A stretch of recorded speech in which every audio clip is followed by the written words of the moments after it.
Hey guys, welcome back to Roblox. No old footage is needed today because I am actually in a Roblox game, as you can see, and that is because the website has finally gone back up after like 3 days of being down. And if you haven't seen my last video on the situation, I would recommend watching that first and then coming back to this video, because in that video I explained the situation from the beginning. But in this video I'm going to pick up from where we left off last time and kind of give you guys a breakdown of what's happened after my video. So a few days ago, on October 28th, Roblox was just not working right at all, and it got to the point where Roblox had to come out on Twitter the next day and make a few statements saying that they're working on the problem and trying to fix it. And at that point, all that was confirmed was that it was not related to any games or events, which some people even right now still believe for some reason. And then after that, they make another statement here saying that we believe we have identified an underlying internal cause of the outage, and they basically just say that they're working on it. And yesterday, they announced that they've identified the root cause and solution of the outage, and they're just working to get things back online soon. And then a few hours later, they followed up with, "Quick update, as we work to get things back to normal, we are incrementally bringing regions back online." So they were slowly bringing up the servers for different areas. And then a few hours after that, "Roblox is back online everywhere. Thank you for your continued patience as we get back to normal." And if we come back to the Roblox Uptime Twitter account, you'll see here that Roblox has officially been down for 3 days as the service has not been restored to the large majority of users. So yeah, that was slightly longer than expected, and with the site being 100% back online now, the engineers working on the site can finally go to bed, so that's good. And so that would mark the end of the longest outage in Roblox's history. And the interesting thing about that is that in my last video I said this: I would assume that this is probably the longest that Roblox has been down like ever. But apparently at the time it wasn't the case, because in 2016, between August 29th and 31st, Roblox went down due to DNS issues worldwide.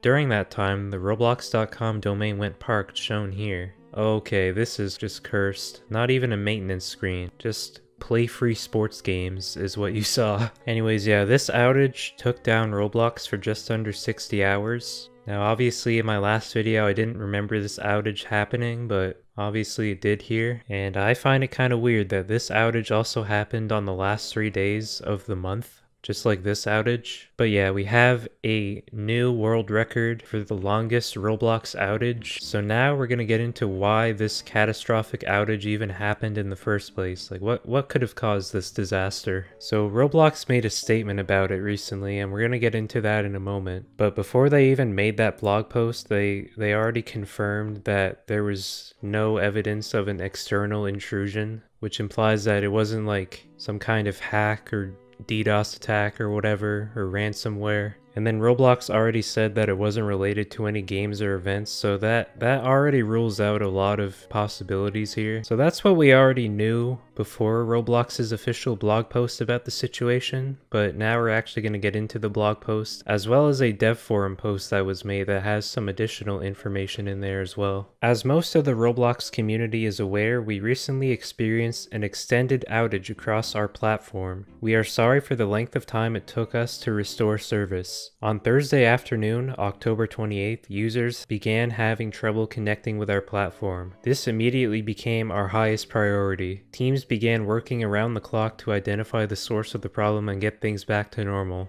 And this is where they get into what happened. This was an especially difficult outage in that it involved a combination of several factors. A core system in our infrastructure became overwhelmed, prompted by a subtle bug in our back-end service communications while under heavy load. This was not due to any peak in external traffic or any particular experience. Rather, the failure was caused by the growth in the number of servers in our data centers. The result was that most services at Roblox were unable to effectively communicate and deploy. So I'm not really knowledgeable on this sort of thing, but I think they're trying to say that Roblox just wasn't built to have as many servers as they did, and then this subtle bug that they mention here just set off the domino chain of the website failing. So basically it didn't happen because Roblox had potatoes for servers. It's just that they grew too many potatoes. Due to the difficulty in diagnosing the actual bug, recovery took longer than any of us would have liked. Upon successfully identifying this root cause, we were able to resolve the issue through performance tuning, reconfiguration, and scaling back some of the load. We were able to fully restore service as of this afternoon. So yeah, because it was a subtle bug, it just took a while for them to figure out what was wrong. We will publish a post-mortem with more details once we've completed our analysis, along with the actions we'll be taking to avoid such issues in the future. In addition, we will implement a policy to make our creator community economically whole as a result of this outage. So I imagine what they mean by economically whole is that game developers are going to be reimbursed for potential revenue that they missed out on during the outage and money that they spent on ads and sponsorships. To the best of our knowledge, there has been no loss of player persistence data, and your Roblox experience should now be fully back to normal. So the website should be good now. I haven't really played any games yet, but when I actually went on the website, it looked just like it did before the outage, so I figure everything else is good. And there's also this developer forum post here that kind of explains the same points as the blog post did, but this one also has some extra info. Here it explains the same point that there is no loss of player data. And then here it's also mentioned all experiences have access to our data store versioning APIs. You can use it if you wish to validate the history of a given data store key or roll back to a previous version. Of course, I'm not a developer, so I'm not super familiar with how data stores work, but I know that for them to have a rollback to a previous version feature, I figure that means that Roblox has a lot of backups of everyone's data anyways. And then they also mention here, we will be issuing refunds for any ads